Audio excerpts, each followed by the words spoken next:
ಅಂದ್ರೆ ಅವನಿಗೆ ಇಷ್ಟನೂ ಇಲ್ವೋ ಅಂತ ಕೇಳಿ ತಿಳ್ಕೊಂಡಿದ್ಯಾ? ಅವನಿಗೆ ಇಷ್ಟ ಇಲ್ಲದೆ ಇದ್ರು ಒತ್ತಾಯ ಮಾಡಿ ನಿನ್ ಮದ್ವೆ ಆಗೋದಕ್ಕೆ ಅವನನ್ನು ಒಪ್ಸಿದ್ದು ನೀನು ಮತ್ತೆ ನಿಮ್ ಮನೆಯವರು. ಇದು ನಿಜ ತಾನೆ?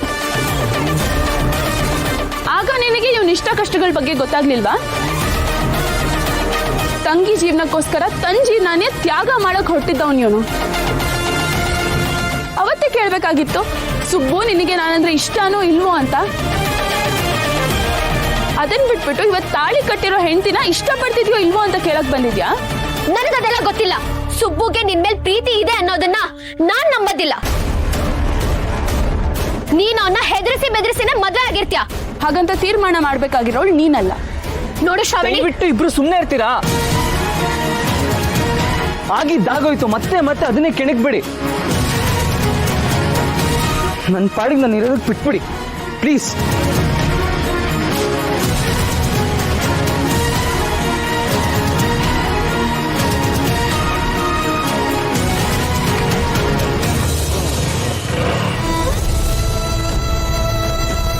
ನನ್ನಿಂದ ಏನಾದರೂ ತಪ್ಪಾಗಿದ್ರೆ ದಯವಿಟ್ಟು ಕ್ಷಮಿಸ್ಬಿಡಿ.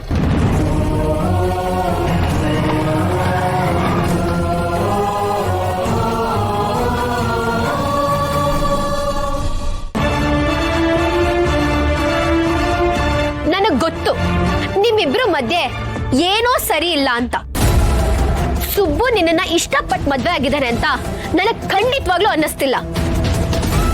ಅಕಸ್ಮಾತ್ ಸುಬ್ಬುಗೆ ನಿನ್ ಮೇಲೆ ಪ್ರೀತಿ ಇಲ್ಲ ಅಂತ ಗೊತ್ತಾದ್ರೆ ಸುಬ್ಬುಗೆ ಪ್ರೀತಿ ಕೊಡೋಳು, ಸುಬ್ಬುನ ಪ್ರೀತಿಯಿಂದ ಕೈ ಹಿಡಿಯೋಳು ನಾನಾಗಿರ್ತೀನಿ. ಈಗಲೂ ನಾ ಸುಬ್ಬುನ ಬಿಟ್ಕೊಡೋದಕ್ಕೆ ರೆಡಿ ಇಲ್ಲ. ನಾನು ನೋಡ್ತೀನಿ ನಿಮ್ಮಿಬ್ರು ಮಧ್ಯೆ ಅದ್ ಯಾವ ತರ ಸಂಬಂಧ ಇದೆ ಅಂತ. ನಿಮ್ಮಿಬ್ರು ಸಂಬಂಧಕ್ಕೆ ಸುಬ್ಬು ಮನ್ಸಲ್ಲಿ ಬೆಲೆ ಇಲ್ಲ ಅಂತ ನನಗೇನಾದ್ರೂ ಗೊತ್ತಾದ್ರೆ ನಿನ್ ಜಾಗದಲ್ಲಿ ನಾನಿರ್ತೀನಿ, ನೋಡ್ತೀನಿ.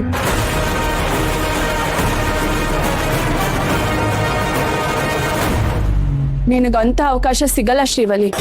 ನಾವಿಬ್ರು ಮದ್ವೆ ಆಗಿದ್ದೀವಿ ಅಂದ್ರೆ ನಮ್ಮಿಬ್ರು ಮನ್ಸಲ್ಲೂ ಪ್ರೀತಿ ಇದೆ ಅಂತಾನೆ ಅರ್ಥ.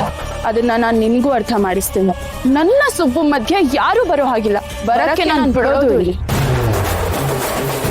ಸುಬ್ಬುಗೆ ನನ್ನ ಮೇಲೆ ಎಷ್ಟು ಪ್ರೀತಿ ಇದೆ ಅನ್ನೋದನ್ನ ನಾನು ನಿನಗ್ ಮಾತ್ರ ಅಲ್ಲ, ಇಡೀ ಪ್ರಪಂಚಕ್ಕೆ ತೋರಿಸ್ತೀನಿ.